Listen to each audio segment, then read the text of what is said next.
Acabou de sair, tá bem quentinho, o resultado do Rei da América de 2025. Aquele prêmio que o jornal uruguaio É o País entrega todo ano, sabe? E olha, para quem acompanha o futebol sul-americano, essa é sempre a grande discussão de fim de ano. A nossa missão aqui, com base na ótima matéria do GE, é ir um pouco além do nome do vencedor. A gente quer entender a história que essa votação conta sobre o futebol no nosso continente. E que história, hein? Porque, assim, esse prêmio é sempre um termômetro muito interessante. Ele mostra o que a imprensa especializada do continente está valorizando naquele momento. E o resultado deste ano, mais do que nos outros, colocou em pratos opostos dois universos, né? De um lado, um jogador que foi o dono absoluto do futebol jogado aqui na América do Sul. Do outro, um ícone global que teve um ano, assim, estatisticamente absurdo na América do Norte. O resultado final é quase uma declaração de princípios. Ok, então vamos direto ao ponto. O grande vencedor, o Rei da América de 2025, é Jorjan de Arrascaeta, o camisa 14 do Flamengo. Mas na verdade, o que me pegou de surpresa não foi nem o nome dele, que já era um dos favoritos.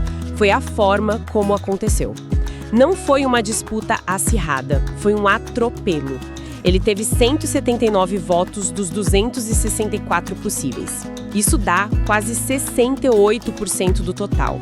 É uma margem, assim, gigantesca. É um consenso, praticamente uma aclamação, né? Um número desses não deixa a menor dúvida sobre a percepção dos votantes. Não teve nem aquela discussão acalorada nos bastidores, sabe? A escolha foi muito clara.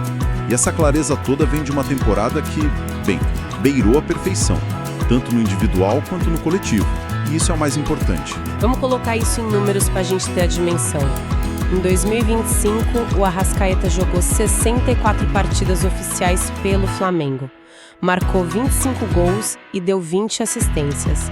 Ou seja, ele teve participação direta em 45 gols do time no ano. É muita coisa. E não são só os números, é o como ele participa. O Arrascaeta não é um centroavante, um finalizador que vive ali na área. Ele é o cérebro, o maestro do time. É aquele jogador que quebra as linhas de defesa com um passe que só ele enxerga, que dita o ritmo do jogo, ele acelera, ele cadencia. Esses 45 gols em que ele esteve envolvido surgiram de uma posição de armador, o que torna tudo ainda mais impressionante. Ele não só faz, ele cria. Exato.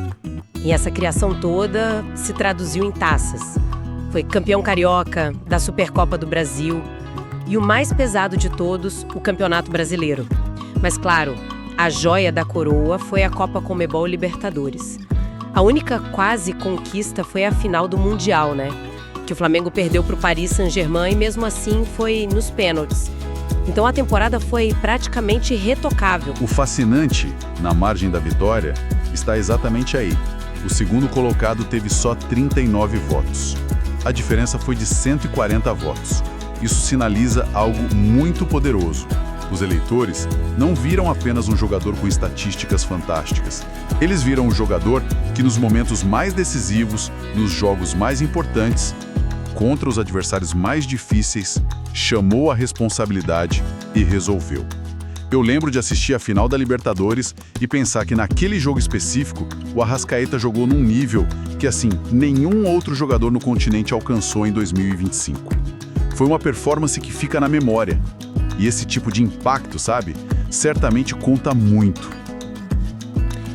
Eu posso concordar 100%. E aqui a conversa fica realmente complexa.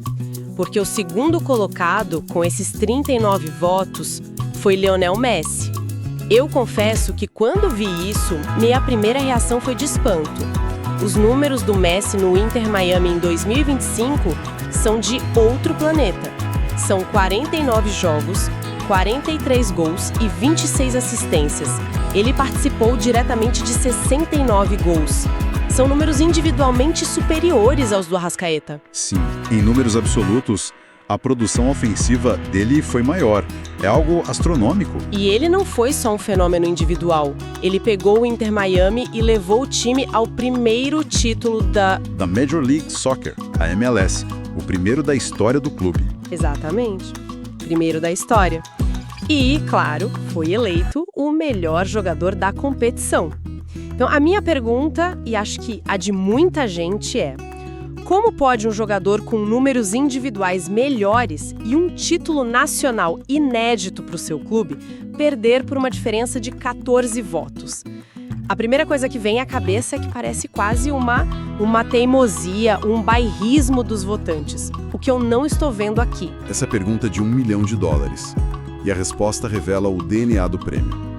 A votação não é, de forma alguma, uma crítica à qualidade do Messi. Ninguém em sã consciência está dizendo que o Arrascaeta é melhor jogador que o Messi, assim, num vácuo. A votação é uma afirmação veemente sobre o peso e o prestígio das competições. É uma questão de palco. O nome do prêmio não é Rei das Américas, no plural, né? A identidade dele está toda construída em torno do ecossistema da Conmebol. Então é uma questão de geografia e de tradição. Exatamente. A mensagem dos eleitores é a seguinte: ser o protagonista absoluto na conquista da Copa Libertadores, um torneio de mata-mata continental, com viagens desgastantes, gramados hostis, pressão de torcidas fanáticas e uma tradição de quase 70 anos. Isso tem um peso muito maior do que ser o protagonista na conquista da MLS. E olha, não se trata de uma crítica à Liga Norte-Americana, que está crescendo muito, mas é uma reafirmação da mística e da dificuldade da Libertadores. Pode-se até interpretar como uma espécie de protecionismo cultural, sabe? Da imprensa sul-americana contra o avanço financeiro e de marketing da MLS. Faz todo sentido. É como se dissessem, olha, o nosso principal produto aqui ainda é o mais valioso. E essa valorização do projeto do Flamengo não parou no Arrascaeta, o que reforça essa ideia.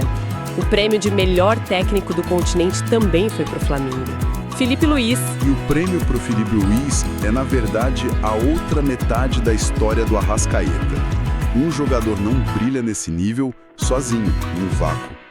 Essa dobradinha mostra que a estrutura tática, a engrenagem do time, estava lá para potencializar esse talento.